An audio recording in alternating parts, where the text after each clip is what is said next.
Chandler Carter, and welcome to When the Blue Comes Off. Today, my guest will be Miss Keisha Mayo from the New York City Department of Corrections. Let's give her a great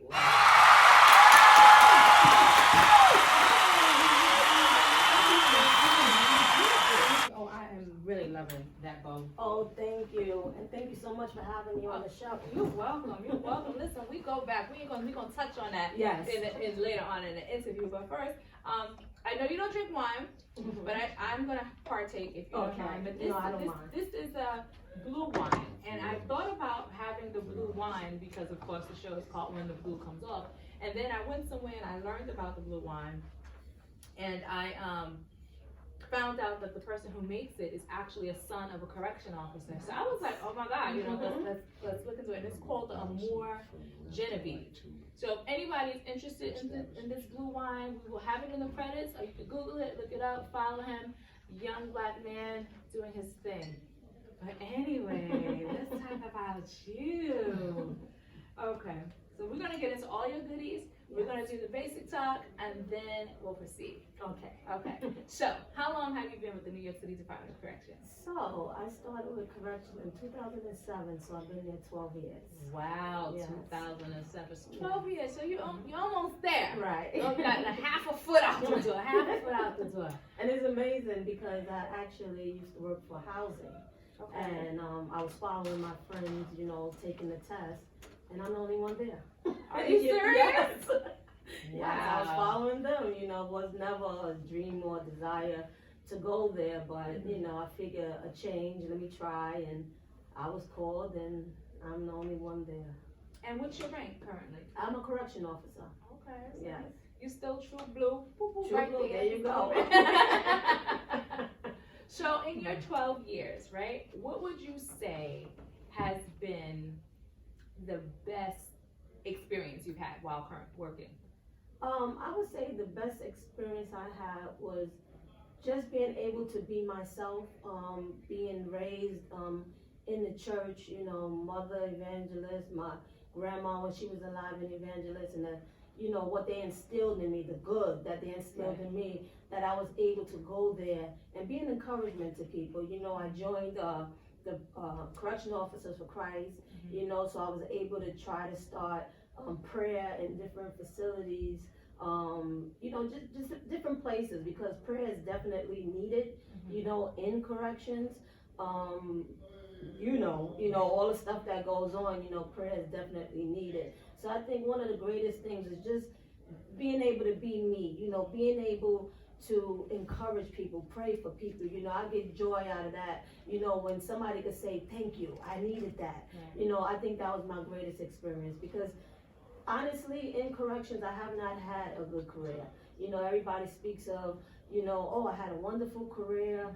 I can't speak that same, I don't have that same talk, and I've been through a lot, and it started, I'm not going to get deep into it, but it started where I was pretty much blackballed because I wouldn't take a charge, for a captain. And I'll leave it at that, but it followed me my whole career. So it took prayer, and it took my, upbringing, to keep me grounded, and, and I had to constantly encourage myself and constantly remind myself that in spite of what was around me and what I was going through, God was still working all things out together for my good. So I don't regret it. I don't regret coming to corrections, because everything is ordained by God. So it was a reason that He directed me to corrections. I don't know why, because honestly, I wanted to be an investigator. That was my desire. But, it's a lot of places I can't get to because of the situation that happened.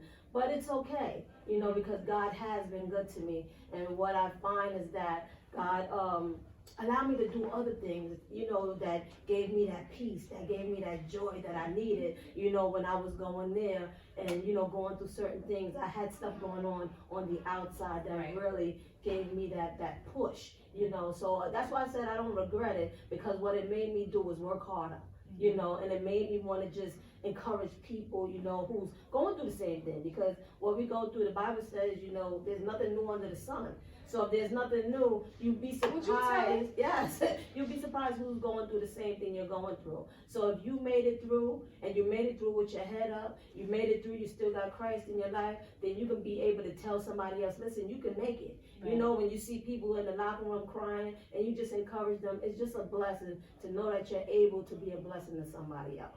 Well, you have said it all, because at the end of the day, what happens is you feel if you don't talk about what's going on, you think, oh my God, Yes. am I the only one? Why is this happening to Right. me? Is this the only thing why is it me? Why is it Right. me? And you have a sister over here going through the same Yes. exact thing, but because we're so accustomed to always putting on this brave face, Yes. we don't want to divulge to anyone, like, listen, I'm going through something, I need some help. Yes. That's the biggest thing that I feel that we're lacking. That Yes. we're not comfortable enough to say, listen, sis, I need some help. I can't do it. I'm struggling. You know what I mean? So if people would do that more and let things fall off their back, like, listen, I got you. Right. I got you. Right. You know, the support systems really have to, it's very important. Right.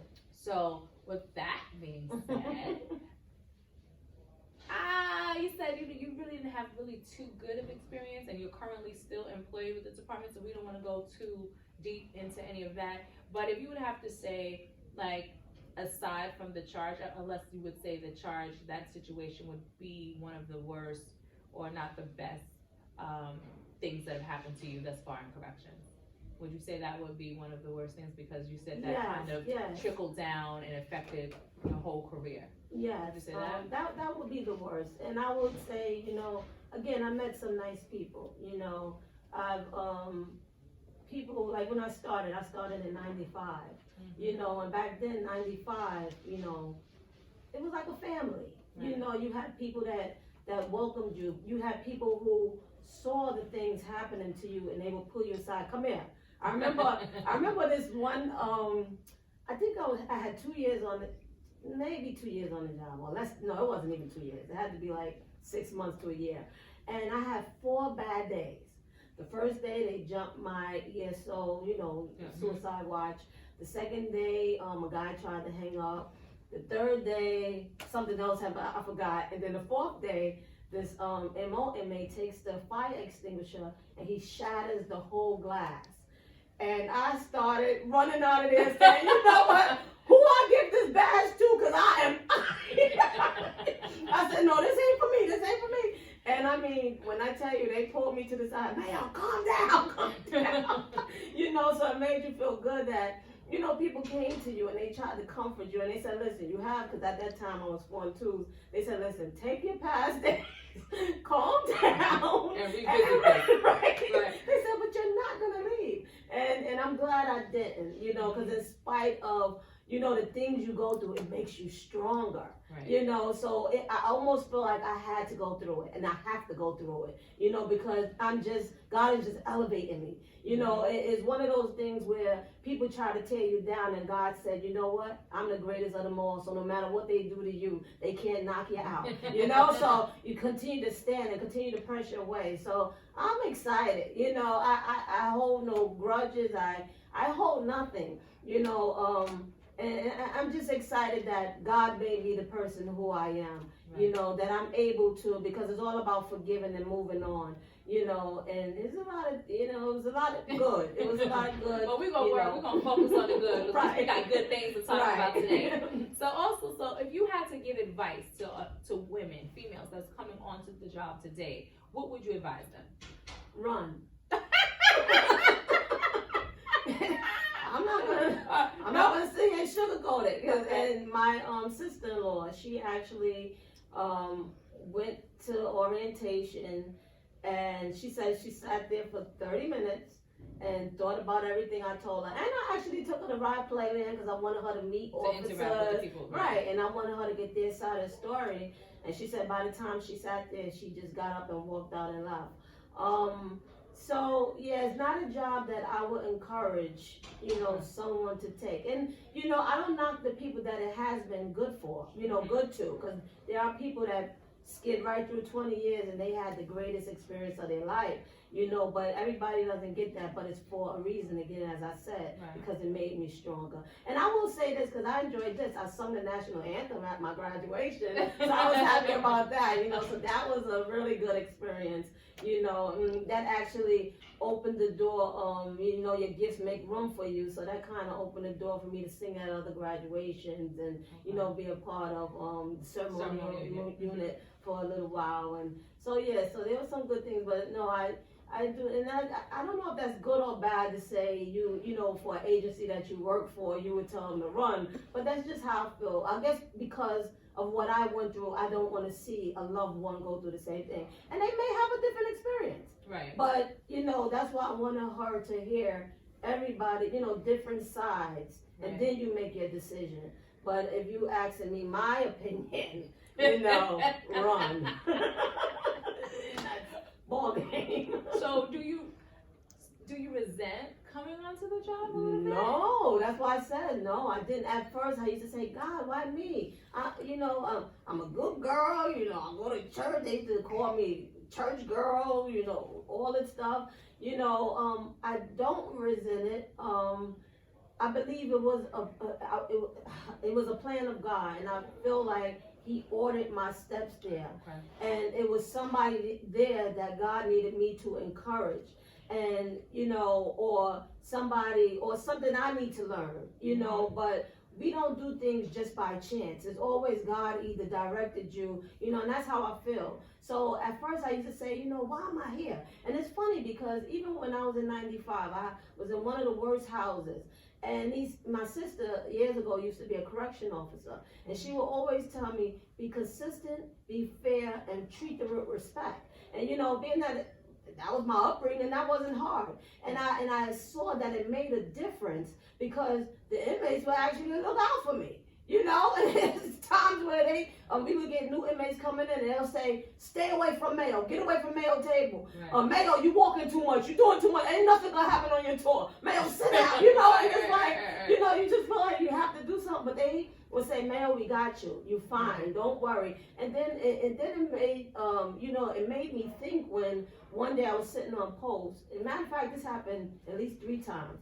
An inmate said to me, you don't belong here. And I was like, I don't belong. You know, I'm sitting there like, I don't belong in there. And you know, they begin to say, this don't seem like you don't need to be in this environment. You need to be in an office somewhere or doing something, but you don't belong here. And that makes you think, because now somebody sees your life. So you're doing something right. And what I learned in corrections, when you're doing something right, that's when they hate you the most. You know? So I got a lot, you know, that I'm gonna sip my wine on that one. I know you're not, but I'm gonna sip some wine on that statement there. You know, so yeah, so I mean, I don't regret it at all. I don't regret it. It was for my growing. It was for my making. What they say, correction is the boldest. Well, growing up, being shy, being the youngest of 4, you know, just being shy, and it made me bold. I will say that. I was gonna say, ain't nothing shy about you, but we're not gonna even go that route. We're gonna move forward. Again, we still have so many things to talk about. Now you have how many years left? 8. 8 years. So you got a lot of time. I have a lot But of time. in that, you're working. You're still working. You're doing things. Yes. So before we get into those last snippet of things, would you say? I guess you can say it. We can talk about it. Let's talk about when you are getting ready to retire, right? Because you know you're not working now. You're getting ready to put out some things. Let's talk about the things that you're working on outside of corrections. Well, you know what I will say is, you know, they tell you to put stuff in the atmosphere. Absolutely. So although I said I had 8 years, I'm gonna put in the atmosphere that God is gonna blow up everything that I'm doing on the outside for me to even leave before the 8 years. Right. You know, so God, you hear me? Speaking into existence. Exactly, speaking into existence. Right. But yeah, a lot of the things that I'm working on, I'm an author. Okay. You know, of a book called Deceived. You see this? You guys see this? This is Deceived. Yes. Okay. and it's by Miss Keisha Mayo, and you can get this. Where can they get it? Barnes and Nobles, Amazon, my website, which is www.keishamayo.com. Okay, so she's an author. Yes, and I've actually been on a book tour in Barnes and Nobles. I've been in Barnes and Nobles all over 28 times. Okay. So I've been doing that. I actually did the stage play to the book as well, which was a sold out stage play. God has just allowed me Are to you gonna do things. revamp the Yes, play? I am. Yes, I am. Can I get a part? Yes, you can. I think I can. Yes.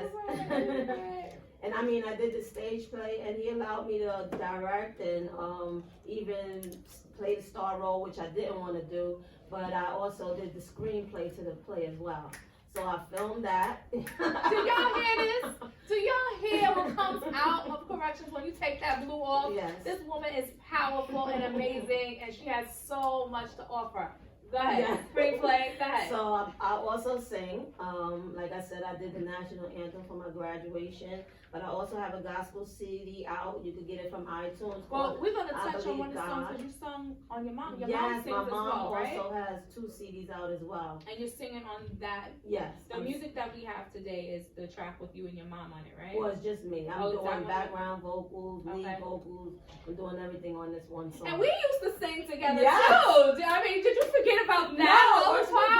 praise. Yes, that's when we met. It was like, Right. and isn't it so crazy? We met so many Years ago. Like I think I had just finished filming Dangerous Minds, so I actually went away, did the movie, but I was singing with Worship and Praise before I did the movie, I think, and then came back. So I was a teenager Right, who was in Worship and Praise, and then to run into you, they're like, look at us, boom, boom, perfection, right? So we're gonna play the song. I hope that our audio, our technical support is working. Right. So this song is called My Love. My Love, and it's on your mom's album. Yes. And your mother's album is Barbara Mayo. and it's called Barbara Mayo. Or It's called, oh Lord, forgive me, but take a look under Barbara Mayo. okay, follow Barbara Mayo, okay, and you can find the track that we hope can play Yes. with my technical people. I don't know. Technical people, is it working? Technical people. And the CD is called I Praise the Lord. Okay. Well, we're trying to get it to work, guys. Just bear with us, little technical difficulties. Uh-oh, we got it popping, guys.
Oh my God, that was amazing. Ladies and gentlemen, that was Keisha Mayo off the Barbara Mayo's album, which was entitled, which is called Praise the Lord. So you guys have to go out, check it out, get it. It's right before the holidays. They make great stocking stuffers, make great gifts. Get the book, okay? Again, it's called Deceived.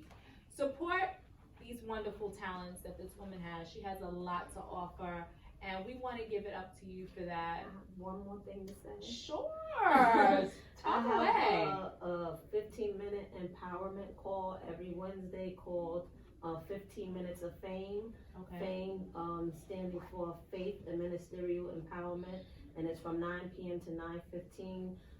It's just to encourage the people, you know, not just the people of God, just encourage anybody who want to come on and, you know, just be blessed. You know, we go through a lot throughout the day, Right. and sometimes you need to hear a word, you know. So yeah, I'm also co-hosting with Reverend Patricia Reeves, and she was Okay. actually She used for to be worship for and praise yes, as I well. know she Yes, is, and yes. she asked me to co-host, and it has been a blessing. So I encourage you every Wednesday.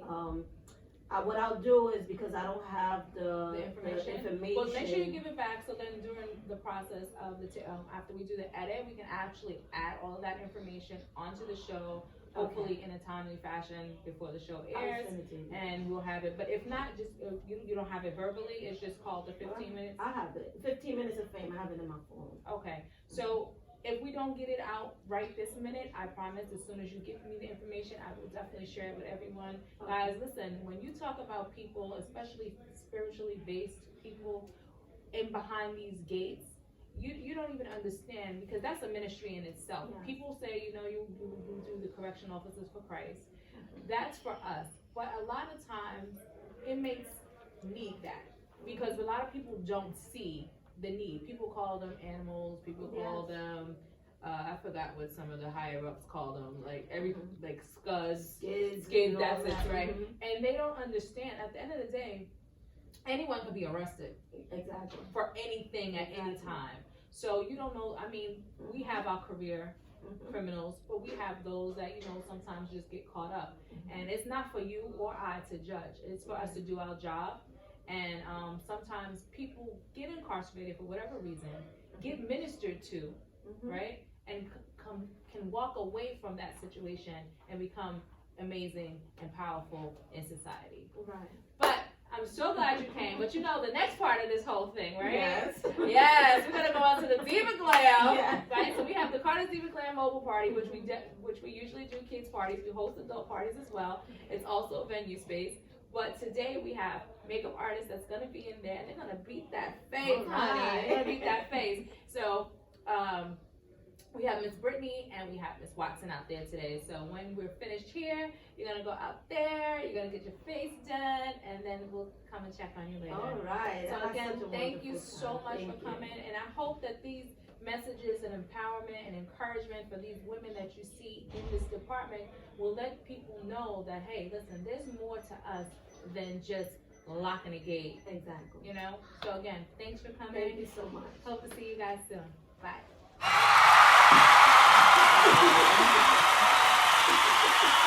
Mom, is that okay? Hello everyone, and thank you for tuning in. I just wanted to share with you that this video was recorded using my iPhone. I actually had a production team who unfortunately did not do the right thing and record my series in the proper light. There was no audio, and because there's no audio, I could not utilize the footage that they provided. So with that being said, the next go round will be much better. But I felt that these stories were just way too important not to share with you. So I hope you enjoyed it. Thanks.